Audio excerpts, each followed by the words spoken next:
Hi everybody, my name is Jeff Fowler. I'm with the Apartment Owners Association, and just for all of you members, want to say thank you. And I wanted to just give you this one little snippet. This is a little snippet of a local meeting that we had in San Diego, and I wanted to share it with all of you. There's a lot of newbies out there, and when you're creating your first lease agreement, there's a lot of little things that you need to be careful of.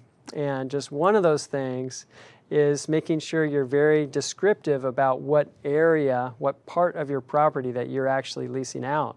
And so you're going to be able to watch Franco Simone when we were in San Diego, and he'll share just a little bit about that and the dangers of not being descriptive there.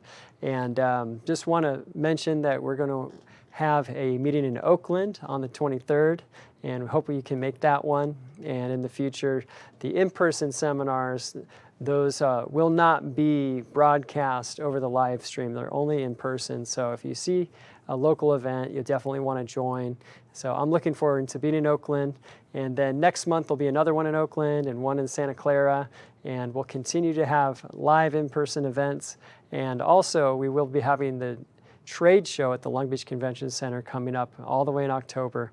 But anyway, thank you so much, and enjoy this little snippet. The other one, addresses. How can landlords screw up their addresses? It happens all the time. We actually double check it, triple check it. Even though the client says this is the address for the last 30 years, I double check it. Because a lot of times they're wrong. They're wrong. Hey, it's not really avenue, it's street. Well, that can mess up your unlawful detainer, right? Or the other thing, here's another common one that's happening. You're renting, you have a house, you rent out a room. But on the address portion of the rental agreement, you put your address, 2021 Main Street. Well, wait a minute, your tenant's not renting out 2021 Main Street, which is the whole house. Your tenant's only renting out the bedroom. You see the problem there? I need to kick this person out. The tenant attorney comes in and says, my tenant rented out the whole house. Your landlord didn't move out. We want damages. You see the problem? Because on the address you didn't put the tenant's renting out the upstairs northwest bedroom and has access to the common area located at 2021 Main Street. You see the difference? I've had actual cases, a lot of cases, where I'm dealing with the landlord put the full address when it was clear the understanding was they were only renting out a bedroom or a section of the house. Here's another one. There's a house, there's a basement, okay? Landlord, tenants renting out the basement. They put the whole address down. There's a problem for me, right? The landlord lives there.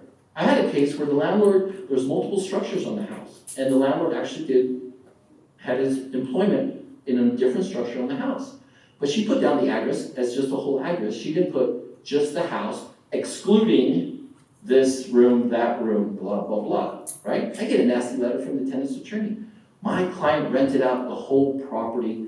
Your client is in one of the structures, she needs to move out. Even though it was clear that she had the right to be in there when they were talking. But that's not what she signed. That's not what she worked up.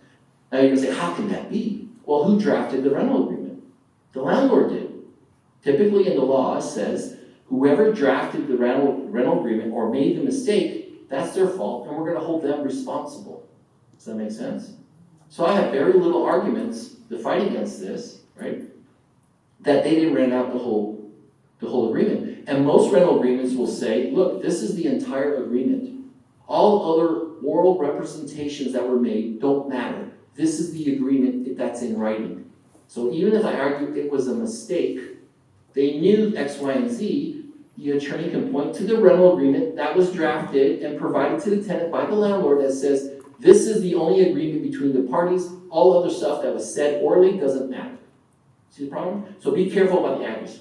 If they're going to rent out a portion of something, specifically state what the portion of something is. When I'm trying to kick them out, I can say to the sheriff, you need to kick out this person in the northwest corner bedroom of the house, located at blah, blah, blah.